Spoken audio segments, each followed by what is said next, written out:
Thank you for tuning in to Business School, the official podcast of the Dan Roberts Academy.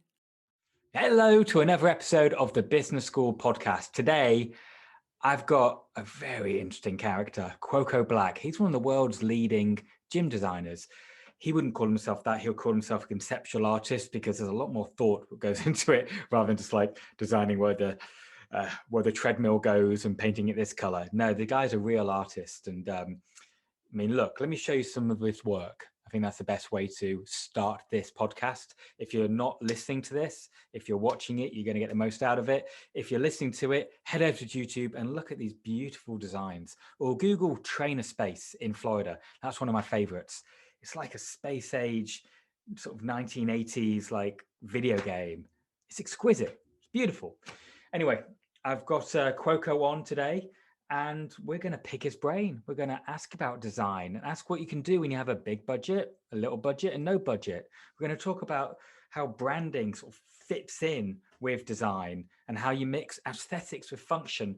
I'm just going to have a chat with him, pick his brain, and hopefully, I just want to have a good time on these podcasts. Hopefully you'll have a good time listening.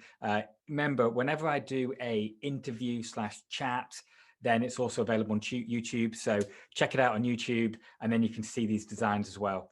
And you can check out our pretty faces, which is always a bonus. All right, let's get going. Cuoco, come on. There he is. Hey. Sorry, it was just a little miscommunication. Yeah, I probably messed up. How are you, man? No, I probably messed up. That's the sign of a boss, is like, I take responsibility. So we both do it. That was a nice picture of you with the long hair. You look like a movie star. Well, one tries. Right. All right. So look, let's go straight into this. I've just been giving an introduction to you, a stellar introduction. You would have loved it, but you missed it. So one of the things I did, I was showing people some of your designs, and I was showing them that place in Florida. Oh, that blew me away. That's when I first got to know you. I was like, God, stunning. Can we start off by talking about that? Like, how did you think of that? What went on? well, it's like that story, what came first, the chicken or the egg? When the client came to me, they had seen what everyone is doing in the fitness industry. And I talk about this a lot, which is everyone does one of two types of gyms. They do gyms that look like a gym, which is fine. You know, there's the Gold's Gym. I'm sure the UK has their version of like the standard gym with the green astroturf, you know, the stripe on the wall and the graffiti. And where I'm going with this is this particular gym developer had seen all those types of gyms, and they saw the other types of gyms, which were the gyms that look like the bespoke boutique hotels. So everyone's doing both of those. He had seen those everywhere, and he reached out to us and said, listen, I want to do something really different. We're noted for doing different things. So I said, well, let's start with a concept. It's always about, what's your concept? He said, well, I really didn't have a concept. So I said, do you have a logo? So he said, yeah. So he showed me his logo, and it was kind of like this futuristic swirling blue, gray, white logo with some nice lettering. And I said, you know, I see this and I get inspired. It reminds me like this movie Tron, this sort of utopian science fiction movie. And so we went online and we looked at a lot of still images from the movie Tron, and there was a lot of the same colors. I said, that's the idea, that's the concept. And that's how we developed sort of the brand identity, which was an inspiration from this futuristic film called Tron Legacy, I guess it was.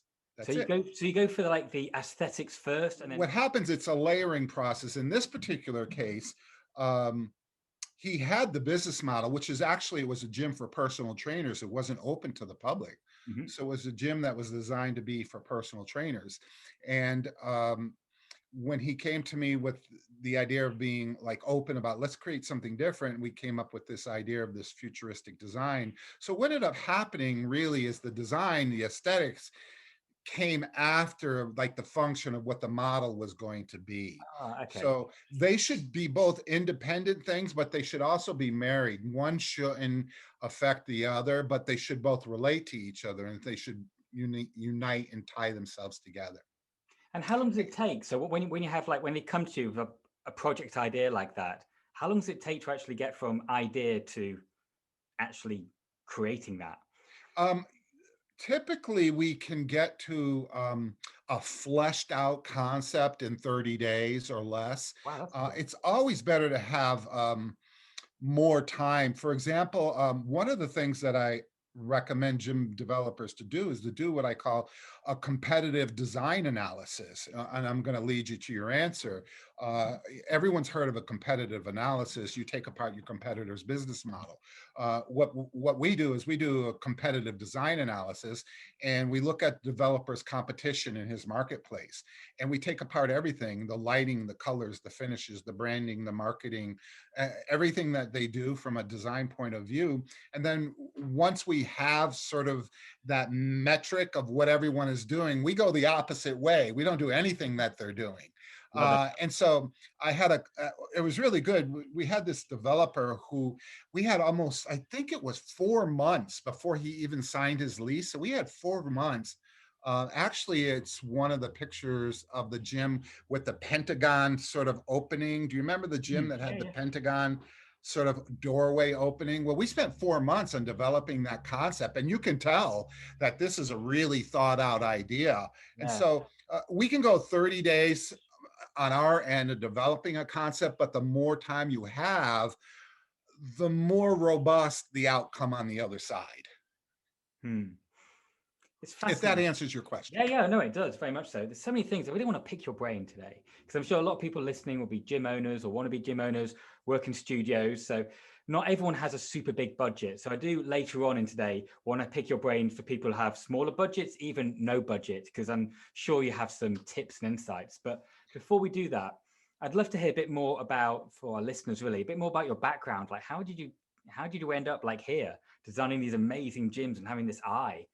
Uh, well, thanks. Yeah. Well, what it started where it started was I grew up in a very small town, what we call blue collar in the States, and no exposure to anything other than popular television, no exposure to culture. And there was always this little flame inside of me. You got to go to the big city, that story about, somebody goes off to the big city to get famous. And I left for New York City when I was relatively young, and I always had a penchant or a skill, artistic skill. And so I went into the interior design sort of academics, and I started studying, and I really excelled in studying design. I went to the New York School of Interior Design. It's one of the top. Mm.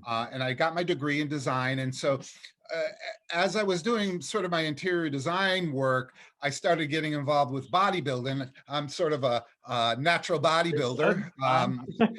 So I got into I'll, natural I'll, I'll keep my bodybuilding. I'll keep my cardigan on for people watching on YouTube. Very impressive. So I fell in love with bodybuilding. It's funny because bodybuilding to me, weightlifting and bodybuilding is sculpture.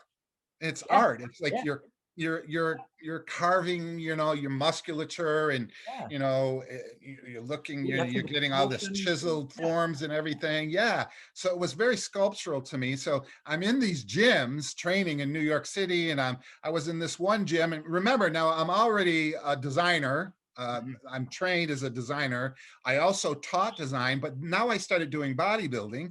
And I'm in this gym, and I'm doing a press, and I'm looking up at the ceiling going, wow, this gym's really terrible. And so I said, you know what, why don't you try, being one of these people who designs the gyms? And that's kind of how I got started. I did what's called a trade show for the fitness industry. I think this was called URSA. This is over, maybe 15 years ago. 15 years or so ago, I did a trade show, and it was the best it was meant to be, because the very first customer that hired me was the gym that I was training in, where I No was saying, way. wow, this is a terrible gym. That was my first customer, and that was the start. And that's how I got It's the into it. universe telling you this is the right path to go. Yeah, it was great. But it's been a grind. It's very difficult, because what we do is we don't do what everyone else is doing. And so there's less people that want to hear it. They just want to go what's safe. Well, So yeah, because it sounds more risky, doesn't it? You have to be quite. Not every business owner wants to take chances and wants to express themselves and believes in creativity, even though we kind of should. Sometimes when we're looking at our numbers and our books, we panic a little bit. So um, yeah. Yeah, there's there's different kinds of characters and breeds, and some of the people that I met, some of the developers that I'm working with aren't the ones that we're just describing, the ones that want to stay safe. Let's stay what everybody's doing. Let's do the gym. Let's do like a boutique or Yeah. bespoke gym. Those aren't really the people that I'm working with. The people that I'm working with are the ones that go, I want to be 50 years ahead of everybody else in this industry, sort of like really forward thinking, fearless, courageous new people. And that's who most of the people that I'm working with. And not everybody's in that lane. It's most people are in the other lane, and that's okay. That's great for you. I mean, you're a highly creative person. You want to hang out with creative, forward-thinking people, don't you? Yeah, Otherwise, totally. I like, I'm not much one for television, that kind of thing, but um, I like to surround myself. Well, you can see I like to surround myself with artistic things, food. It's just sort of my Italian DNA. I have this sort of Italian Renaissance designer artist sort of thing going on. But I have a really great story, what I call an analogy of how I believe, what I believe the fitness industry, what it could be and where it's going. share And away. that, yeah, and that starts with a product called the MP3 player. The story of the MP3 player. I don't know if you remember what the MP3 player was, Yeah, yeah. but it was sort of this digital I feel box. Yeah. little music device, electronic device. It came out in I think 1997, and all of these sort of electronics companies at the time, Sony, Motorola, Ericsson. It was this little music device. You had headphones and I you put had one. music Yeah, I on had it. a Sony one. I remember. Yeah, there you go. Yeah. And so all these different large electronics firms were vying for that customer market share.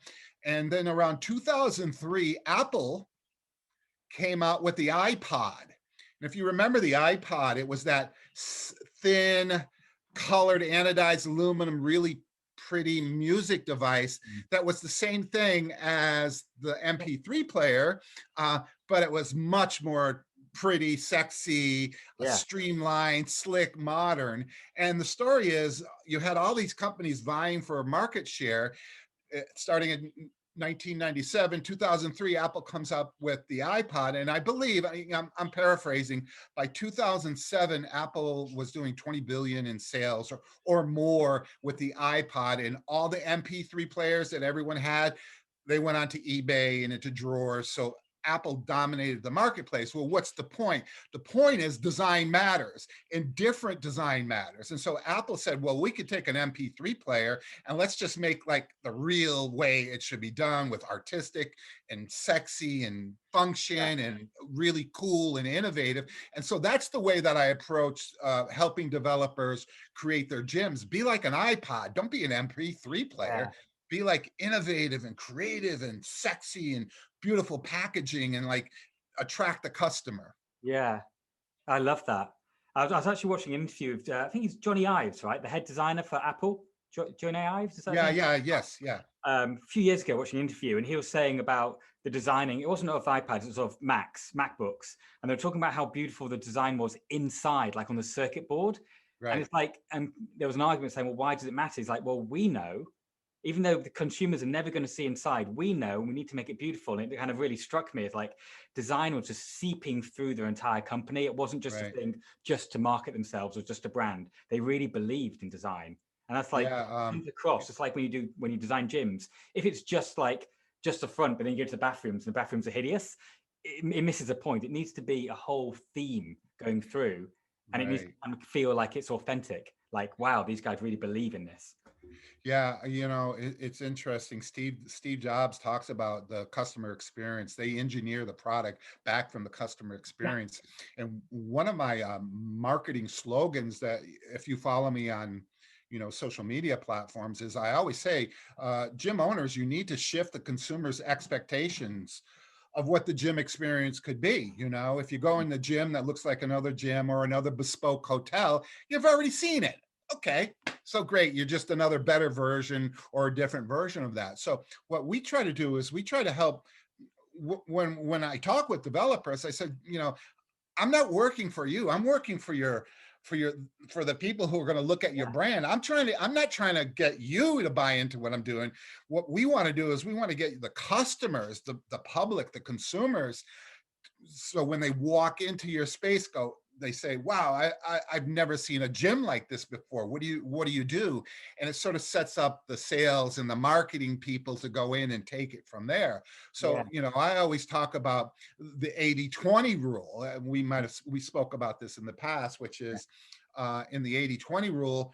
My argument is that theoretically that gym developers should invest the greater proportion of their budget in the build out of their gym reception area. And this is theory, reception area and locker rooms, because it's the first place that consumers see when they walk into the gym. Yeah. So if you invest a higher proportion of your budget and really invest in the design and making something conceptual and innovative and beautiful and theatrical and powerful, you invest in your reception area when consumers walk in and they haven't seen anything like that before. Wow, I've never seen anything like this. I've never seen what you've done before. And you've put up my pictures of some of the gyms that I do. And so that's the philosophy. And that saves the owner money too. I mean, if you're only taking your budget and you only have so much, put it in the reception area. And then with paint through the rest of the gym, you could put paint into the gym and tie the brand together.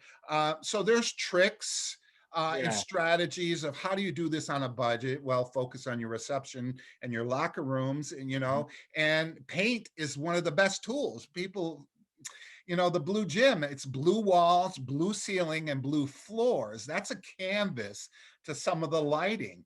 So there's a lot of different tricks that the gym owners can use to help them build out on a budget or in What kind of paint do you phases or guys with a use? strategy. Is there a type of paint you kind of, because checking, I'm guessing you don't just go to a typical like B&Q or typical big, Walgreens and just get some paint. I'm sure it's quite specialist, right, in gym? No, not at all. It's Really? very, in the States, I'm sure you have your sort of what I call commodity brands. We Yeah. have basically two commodity brands here. And it's funny because I'm trying to figure a way to say this. There are a lot of franchise brands of the US, gyms and sort of restaurant type brands. So what they do is they have a brand color and they Yeah. take that brand color and they put it on the walls and it's on the menu and it's in their advertising and it's the same color. Yeah. And it's pretty monotonous. So what we'll do, for example, is like, let's say the color scheme is blue. What I will do is I'll use 12 different blues in the same room. And it's not the one blue, it's 12 versions of the blue. And it goes light and dark and grayish and warmish. And so you can take one color and exploit that and do different versions as long as you're in the same family within, let's say in this case, the blue family, you can do 12 different versions and it can be off the shelf paint. It's just creative ways to put it together. There's so many strategies and I would like to share as many as I can with your followers or listeners to help them. Well, let's give examples. Let's say someone's got like a studio, just a studio, no reception, just like a very small, like garage gym type, where they see private clients, very small operation. And let's say they have pretty much zero budget.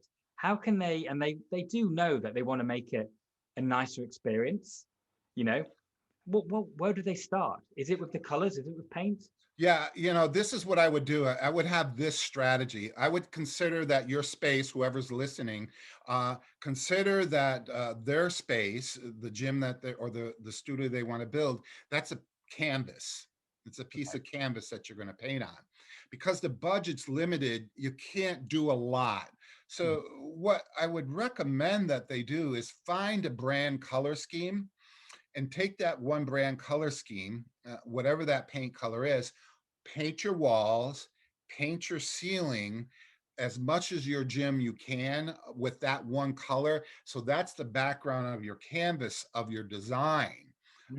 Then what I would do is I would consider a couple of ways to do this, to either go online or go to local antique, vintage, different types of furniture stores and find a really special piece of furniture, maybe a light fixture, and put it right in the front doors when people walk in. That really cool piece of furniture with the cool lighting fixture. That way you set the stage. You haven't spent a lot of money, but what Right. happens is when the consumer walks in, there's this background canvas that they don't see because it's a canvas. It's just the Yeah. background of one color, and a really cool desk. You got an antique desk or a really cool modern fixture that you put over Yeah. the desk, and you've set the stage for a budget for doing sort of a concept on a budget like that. What a great idea. And also, like, psychologically as well, people tend to remember like the first, if people go for like a PT session, they'll remember the very beginning and the kind of very end. Always when you're teaching PT, you have to make sure the beginning and end are really good because that's what people remember. So when people walk in and they're kind of wowed, they're put in a better emotional state. So they're going to be more Yes, yeah. work hard and they're going to be more impressed. And, Yeah. yeah, it makes sense. Yeah, well, one of the challenges, and I've made a lot of, let's say, a lot of people don't like what I have to say, but I say what I have to say uh, because I believe, I'm here to help gym developers win, generate revenue, beat their competitors. What am I going to say? I'm going to say what they want to hear. I'll tell them what I feel. And so what I say to gym developers, oh, you want to build a gym that looks like another bespoke boutique hotel? Yeah. Well, what are the bespoke hotels about? Chill, relax, style, posing. That's not what a gym experience should be. A gym experience should be animated, electrical, motivating, exciting. And so we recommend to like the gym developers that we're working with is to think architectural angles, powerful lighting schemes, contrasting color schemes to create this ambiance Mm, of energy, kinetic energy, if you will. yeah. So you get an environment that's animated, excited, electrical. That's what the fitness experience is. And that's why I have a hard time with all these gyms that try to look like the snobby boutique hotels. Hey, it's beautiful. If that's what you want to do, go and do it. It's okay. But my feeling is the fitness experience, because I know how hard it is to train hard. And people who don't want to train or people who struggle with training, why do you want to bring them into an environment where it's relaxing and chill in a nightclub? Bring them into a space like, hey, man, let's do this. I'm excited.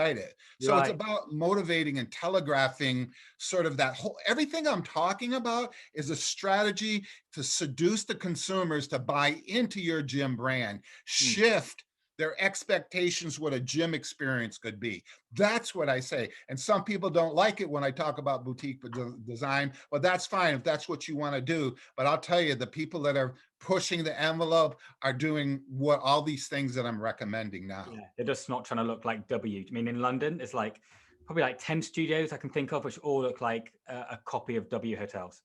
Trendy, but it's so clear what they're doing. They're just copying each other. But but I mean, the fitness industry is quite famous for, I don't, because it's so wild. It's like the Wild West. I think people are just overwhelmed and they don't know how to make the best decisions always. So what they do is they look what the competitors are doing and just copy. It's like the Yeah. blind leading the blind. Yeah. So Yeah. that's why people like you are so important.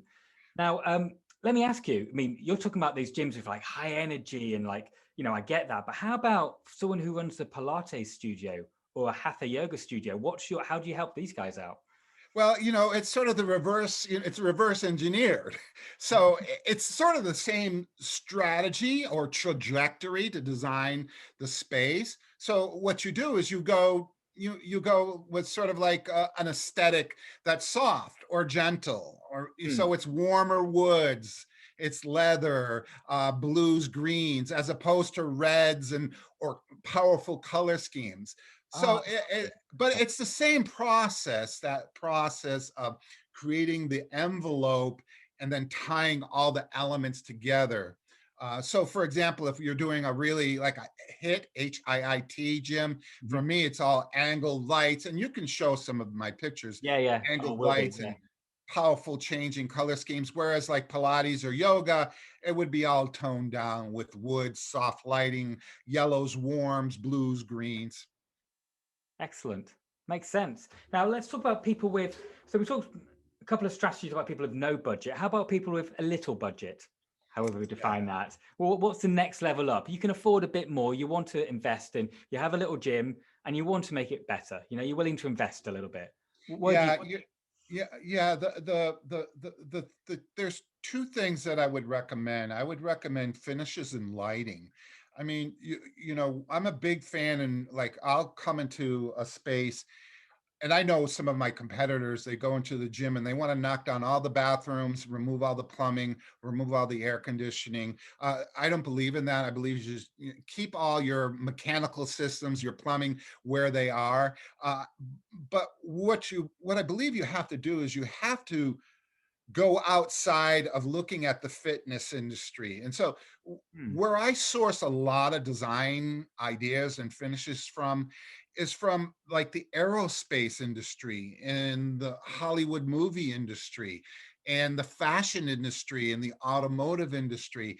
So I'm looking at like a lot of aerospace, futuristic, Hollywood, sculpture, fine art, cars. I'm looking at all these areas, and I believe those, if you can extract components from those industries and put them in your brand, into your gym, now you're starting to differentiate yourself from your competitors. You're upping your brand a little bit. You're no longer like what everyone else is doing. And the perfect example of this is in the UK. I know there's a few, 3 or 4 brands that, they're really cool. They're not so much the boutique hotel. They're more like the underground with the colored lighting, the dark lighting, and the slick finishes. There's 2 or 3 brands, and they're almost the same, but a little bit different. And if you see one, it's kind of like this one, which is kind of like this one. One Rebel, Co-Box. Yeah, I get it. Yeah. Yeah. You said it, I did. So, and they're beautiful, but why do you want to be one of those? And so where you go for your inspiration is you don't look at what they're doing. What you do is you go where I said to go. I would go, what I would do? Here's a great idea. I would go to the bookstore, the comic book store, and look at all the cartoons and the comic books, where all the, all the future aliens, buildings and houses and cars and rocket ships and planes and clothing. And I would look for my inspiration outside of the gym industry. So that's one trick there. It's kind of tricky because there's a skill to doing what I do, which is sort of this innate ability that I have. So that's where I go. I look outside, but there's only so much a gym owner can do. If he can't do what I can do, then that's my recommendation.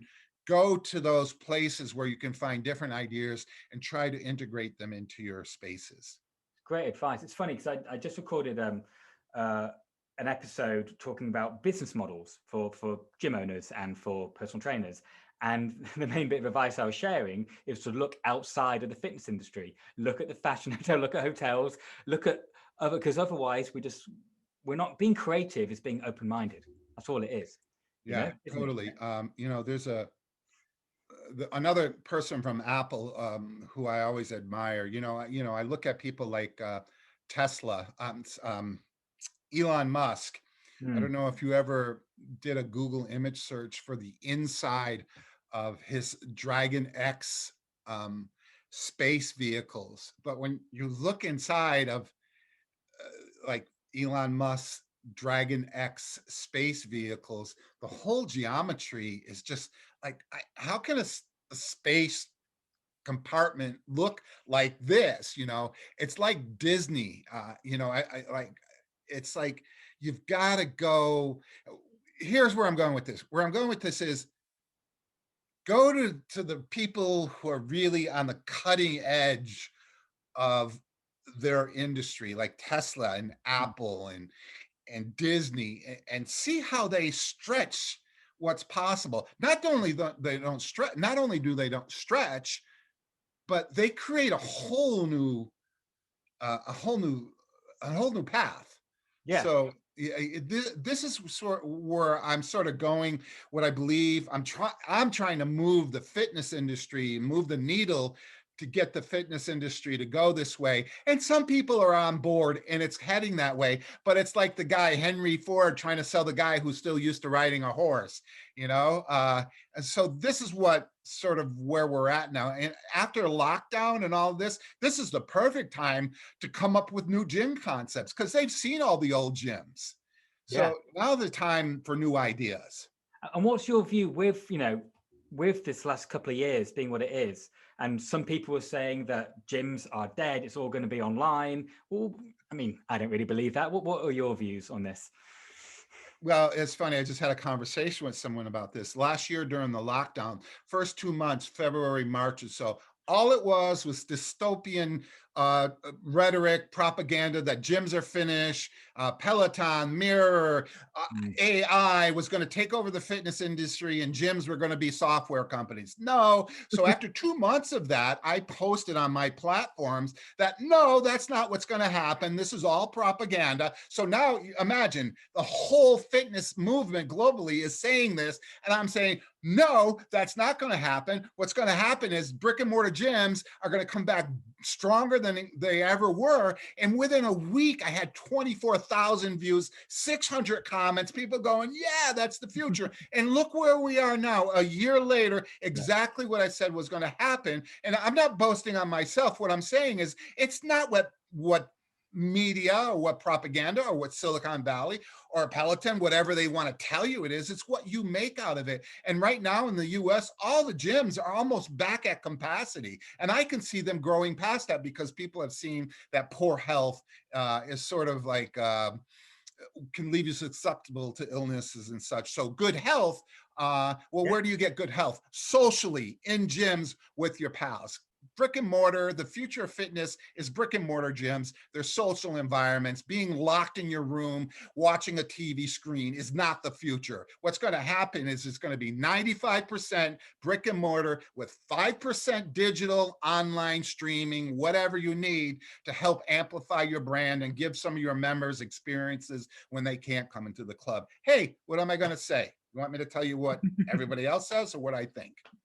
So what do you think? I'm with you on this completely. I think also with this lockdowns, people realize why it's convenient. A lot of things are convenient online, but it doesn't mean it's as good. Yeah. Like meetings, it's like when you meet people, it's so much not like I'd much rather I was in a pub having a beer with you rather than on a screen, but it's still good, but it's not quite the same. Yeah, some of my clients and friends, because that's my network, were saying that the members that they were doing online streaming with were sick of it. They were sick of the online fitness. They wanted to get back to the gym and high five their friends and work out with their trainers. It's social, it was all. But it's more, like, it's more important than ever though, because people need good experiences and there's a lot of competition. If you own a gym, I think you have to think about design. You have to think about the customer experience and making it exquisite and different and unique and interesting, because otherwise there's other gyms which are going to do it, if not now, in 6 months. Yeah, you have to be an omni-channel experience. You have to offer the digital. I believe in the digital. Yeah. Yes, you have to have that. I agree. But what I'm trying to say is I'm using reverse psychology here. Basically, when all you hear for a year is that gyms are finished and the future is digital, I'm saying, no, that's not the way it is. And so I know there's going to be digital. So I'm being dramatic for the purpose of the presentation. Yeah. And I know we need digital, and I think it's a good idea. A lot of people will have access to online streaming, and the brand has to do all that. But a brand has to fire like a Ferrari on 12 cylinders. You have to have it all. You have to have your marketing and your advertising and your design, and you have to have your programming. Now, even nutrition. I think one of the biggest mistakes the fitness industry is doing is not attacking the big food industry. I think the market, in terms, particularly London, which is in a little bit of bubble, you are finding that there is a bit more emphasis on wellness and nutrition. So fitness companies don't just do fitness. It's moving a bit. And London, a bit like in America, like New York and LA are the centers where things happen there. They kind of spread out. In England, London, like that's where the trends happen. So it is happening where people are taking a more 360 approach to their health. Though, but it's just philosophy of design. How did that develop? over the Yeah, years? yeah, you know, well, it's two things. When I was young, what happened was when I was young, I'll sort of summarize it. When I was young, my mom um, was very in tune to decorating. Again, we're middle class, so Mhm. she was very in tune to buying decorating magazines, and our house was really cute. So, sort of, you know, I was exposed to it at a young age, and then as I got older, I saw that I had an inclination, skills in the artistic area. I started studying in the university a little bit, actually, with engineering. I was in the engineering field, and it wasn't working for me. So I started to go into, like, well, let me look at design, and it naturally came to me.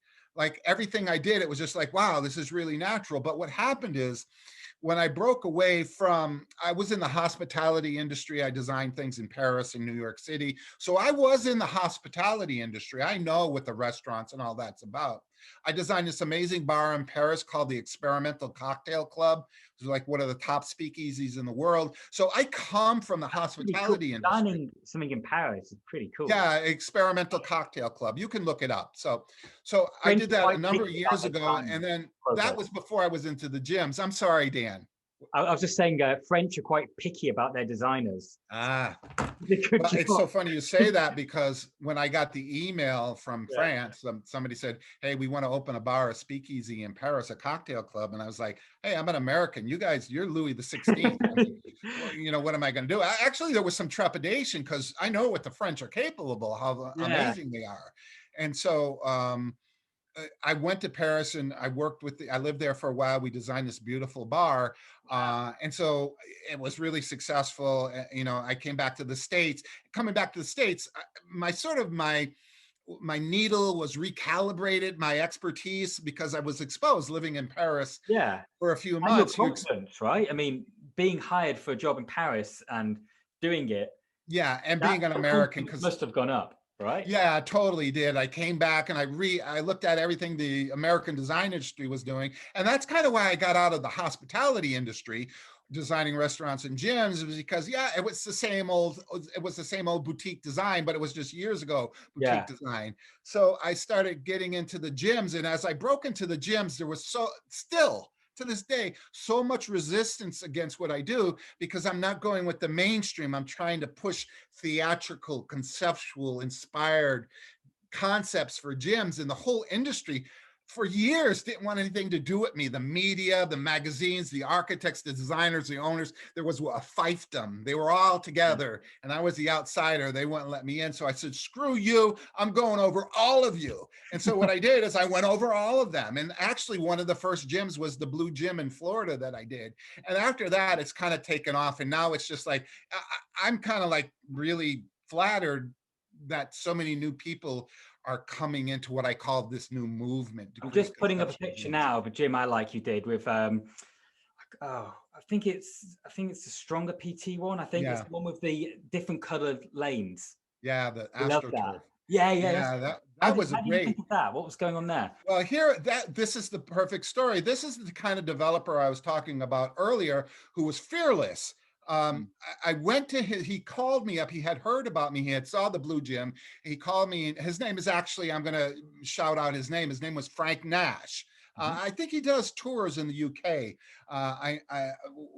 But his name was Frank Nash. He asked me to come to his gym, and it was a typical muscle gym. It was the gladiator painting on the wall with the sword, and the graffiti, it was all there. And I was like, Yeah. okay. So the first thing, he was great. He's tattooed up, great guy. He comes to me, he goes, I want to be 50 years ahead of my competitors. And Oh, I love that. You must have loved so that. well, When- he's a marketing guy, so Yeah. he's really good on the marketing, and he's kind of like a fearless guy. And so, what ended up happening? It's a great story. He said, "I said, well, Where do we start with your concept?" He goes, "Well, what do you mean?" I says, "Well, when you work with me, I don't do what everybody's doing. We got to have an idea, a concept for your gym." Yeah. And I go, "Tell me about any movies you ever saw." He goes, "Well, I saw this science fiction movie with an actress named Mila Jovovich. I don't know if you know who she is. She's a famous American Yeah, I actress. know her. Yeah. She did The Fifth Element. Yeah, Uh, yeah. was a famous movie, but she was in this movie called Ultraviolet. Mhm. And it was like a futuristic sort of, again, I use the word dystopian sort of future. And I looked at, that was one of his favorite movies. So what we did is we extracted sort of some of the stage sets and the colors and the geometries, and we put it into his gym. And that's where, and then when we did that, then now I amplified it with his brand colors, with the lighting. And then on the floor, he had green astroturf. And so what I said, listen, everybody in the world, from boutique hotels to regular gyms, been doing green astroturf for 40 effing years. I said, it's time to end green astroturf. So I put the nail in the coffin of green astroturf. I said, what we're going to do is we're going to do 5 lanes of 5 different colors of astroturf. And we're going to make 5 lanes 1 meter wide each lane, and it's going to be blue and pink and yellow and gray and white. And we did the 5 lanes. You can show the picture to your Yeah, customers. yeah, pictures up. The picture's up. Yeah. Yeah. And the whole fitness, people were like scratching their head. It was like, what is this? It was the first time that AstroTurf had been reinvented in the fitness industry. And so the point that is that when his members walk in, new customers, his marketing, everything he did showed these 5 lanes of AstroTurf. His brand is a standout. Nobody's doing that. So it's about marketplace positioning, differentiation, concept ideation, branding. It's all these things go together. You can see how passionate I am about it, because he's really successful by doing that. He And gets really high price points for his training sessions. Yeah, no, it makes sense. You bring up a really good point as well, because of the modern world of like Instagram and we all have to kind of promote ourselves on these social platforms. If you own a little gym and you make it look beautiful and exquisite, every time you do little videos or Instagram things, you've got that as a background. It's part of your branding. So it's not just when people turn up, it's also for how you spread your philosophy to the world. Yeah, your members sharing their experience at your gym is sort of like the social media thing. And then also, and if you're good at marketing, you're on top of that. You're managing that, and you're being involved with that. So yeah, I mean, really a lot of, again, what I'm talking about, everything I'm talking about, really, it comes down to marketing. Everything, the design is marketing. I call, when I talk about design, I say, well, design is really marketing first. It's design is just the tool to do the marketing and the differentiation. And so it's all about everything that I'm helping these developers do is put your brand in the marketplace where nobody can compete with that. You're top of the mountain. Nobody has anything like that. He even told me, the owner, Frank, even told me, he said, when people come to his gym, he says, listen, go to my competitors' gyms, look around, and then come back and you tell me if you like it. He says people walk in and say they feel like they're in a spaceship. I love that. So, again, Let me ask you this. You've traveled a little bit. What are your favorite gyms? Have you seen gyms in other countries, other places, and you've gone, have any gym kind of like really impressed you, or you've gone? Yeah, I like the David Barton brand. I've always liked the David Barton brand. David Barton. Yeah, it's like quite. I mean, I went to one in Miami many years ago. It had like neon, and I can't, about 20 years ago, I think, a long time ago. But it was very cool. Very, very. Yeah, cool. yeah. I like, yeah. And what I like about David Barton's brands is that they each one is a little different. Them, but each one is a little different. And then he's outside the fitness industry. It's not like the graffiti you see in the gyms. His stuff does not look like a boutique hotel. It's like luxury, but really edgy, and it's like a cool environment to work out in. And Dan, I don't go online and I don't search out who's doing what. No, I just wondered, just in your experience, you like training, you travel. I just wondered if there are gyms you walked into and you're like, wow, that's different. Yeah, I'm going to say there's not a lot. I mean, you got high standards, yeah. Yeah, well, it's not so much high standards. Well, yeah, thank you. I do have high standards, but it's more like on all the social media, like on Instagram. So I follow a hashtag on Instagram called #GymDesign. And I look at it and it's like, yawn, swipe up, yawn, swipe up, same old thing. So how can I say? Again, I'm being very candid. I'm putting what we call my heart on my sleeve and telling you what I feel. You don't have to agree with me. Again, let me go back and say, hey, I like gyms that look like your gym. Good for you if that's what you want to do. If you want to do a bespoke hotel boutique, great. You love that. That's good for you. But it's not my cup of tea. I'm always fast girls, fast cars, fast lane all the time. Love it. So, all right. I want to wrap this up. We've got a question for you. I set up this podcast to help people in the fitness industry, to help people who've decided to make a career out of helping people, out of like helping people with their fitness and health. And quite often, I think when people listen to podcasts, they're also looking for a little, not just insights and ideas, but a bit of inspiration. Now, you've become like, you're top of the game in terms of what you do. You're the go when people want a beautiful, exquisite design. Your name is up there. Always. So you've reached that in your career. What advice would you give to people who are maybe not at the top yet, feeling a bit stuck in terms of getting up there? I'm going to tell you right now, and it's a popular expression: never fucking quit. Never quit. Keep going, keep pushing, keep going. And that's how I did it. And my inspiration is I grew up in an environment where I was sort of like pushed down as a kid. And so, childhood, our childhoods impact our futures.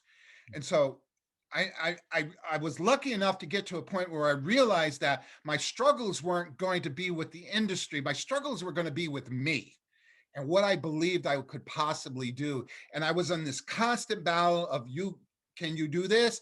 Or this amazing vision. And so what happened is I had to flip the scale. So now that sort of, I'm not sure you can do that, to like, dude, the future is limitless. My advice for everybody is like, never, ever, ever give up. Push, push, push, push, and never stop. It's a popular expression, but it's worked for me. It's fucking grinding and grinding and grinding. And it's taken me years to get there, but I'm really excited because, it worked for me, and I've seen other people that it worked for them. And so it's just believing in yourself and pushing, and also pushing yourself outside the narrative and the noise of what everybody's doing. And so that's what you need to do. Get outside the noise. Zagging. Yeah, no, I love that. And you've clearly done that in your career. You've taken chances, and I love that, and done things in a different way. And that's where you are, that's how you've achieved what you've achieved. So thank you. Very inspiring. I'm very pleased to be on with you. Thank you so much for having me on. on. I love talking with you. Yeah. Hey, I want to sell myself now. Just tell your listeners, please. Yeah. Yes, if they want to hook up with me, just go to Instagram.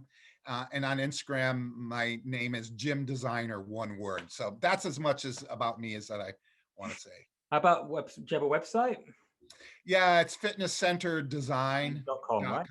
But Instagram, it's hot. I'm there all the time doing new stuff. Oh, you're an addict. It's more fun. There's lots of pictures and it's dangerous, man. It takes up so much of your time. You have to be careful once you get into Instagram. I've hours of my life just swiping away.